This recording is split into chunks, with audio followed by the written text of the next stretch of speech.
ரவை பாயாசம் செய்வது எப்படின்னு இந்த வீடியோக்குள்ளே போய் பார்க்கலாம் வாங்க.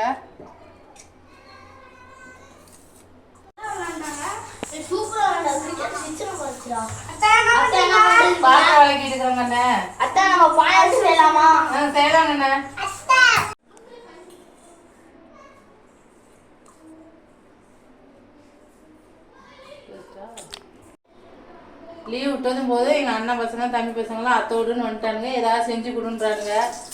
அதனால இப்போ ரவை பாயாசம் தான், ரவை தான் இருக்குது. அதனால் ரவை பாயாசம் எப்படி செய்யறதுன்னு பார்க்கலாம். அது கொஞ்சம் நெய் ஊற்றி இந்த முந்திரி திராட்சையை வறுத்துக்கலாம் இந்த நெய்யில்.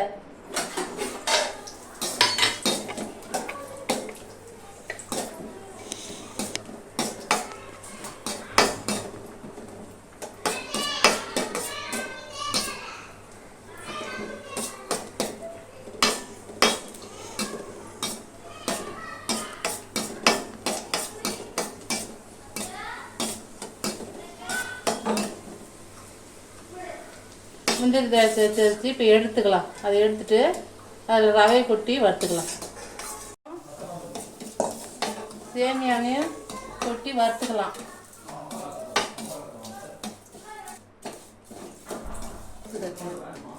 அக்கா என்ன நெய் வாசனை தூக்குது? ஆமாப்பா, பாயாசத்துக்கு அப்பதான் நல்லா இருக்கும்.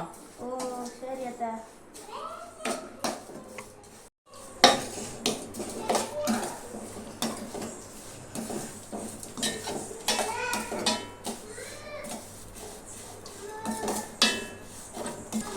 இப்போ தண்ணி ஊற்றிக்கலாம்.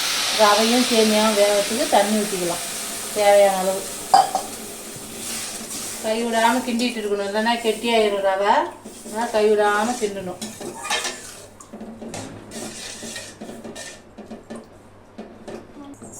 உப்பு போட்டுக்கலாம். அப்போ தான் அந்த சர்க்கரையை ஸ்வீட்னஸ் எடுத்து கொடுக்கும். அதனால உப்பு போட்டுக்கலாம். நல்லா சேமியா வேகணும். ரவை சீக்கிரம் வந்துடும், சேமியா கொஞ்சம் வேக லேட்டாகும். அதனால் நல்லா வேகட்டும்.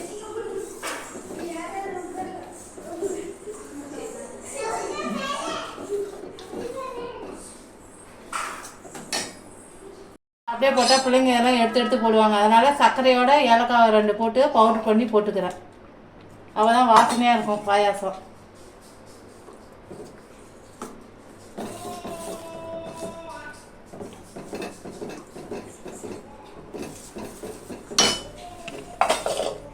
சர்க்கரை போட்டுக்கலாம்.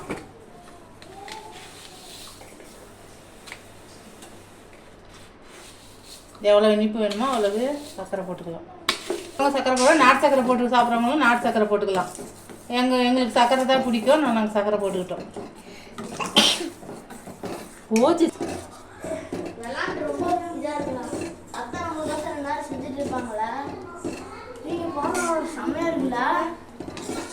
ஆமாம் ஆமாம், முடிஞ்சிடுச்சு சாமி. இன்னும் கொஞ்சம் 2 நிமிஷம். சரி சாமி, சரி சாமி. உங்களுக்கு இல்லாததா? உங்களுக்கு தான் செய்யறேன். இப்போ முந்திரியும் திராட்சையும் போட்டுக்கலாம். கூடவே தேங்காய் துருவல் உங்களுக்கு விருப்பம் இருந்தால் தேங்காய் துருவல், இல்லைன்னா தேங்காய் பால் கூட ஊற்றிக்கலாம். நாங்கள் தேங்காய் துருவலாக போட்டு பிஸ்தா முந்திரி எது வேணால் உங்களுக்கு எந்த நட்ஸ் வேணாலும் இதில் ஆட் பண்ணிக்கலாம். இப்போ வீட்டில் இதுதான் முந்திரி திராட்சை மட்டும்தான் இருக்குது. அதனால் அதை மட்டும் போட்டேன். லாஸ்ட்டாக காய்ச்சிய பாலை ஊற்றிக்கலாம். ஏன்னா முன்னாடியே பால் ஊற்றினா உப்பு போடுறதுக்கு பால் திரிஞ்சிடும். லாஸ்ட்டாக ஊற்றிட்டு இறக்கிடலாம். பால் ஊற்றிக்கலாம். ஏன்னா முன்னாடியே பால் ஊற்றினா உப்பு போட்டனால திரிஞ்சிடும். லாஸ்ட்டாக பாலை ஊற்றி ஃபைனலாக இறக்கிடலாம். இந்த வீடியோ உங்களுக்கு பிடிச்சிருந்தா லைக் பண்ணுங்கள், ஷேர் பண்ணுங்கள், கமெண்ட் பண்ணுங்கள், சப்ஸ்கிரைப் பண்ணுங்கள். ட்ரை பண்ணி பாருங்கள். தேங்க்யூ. பாய். நெக்ஸ்ட் வீடியோவில் பார்க்கலாம்.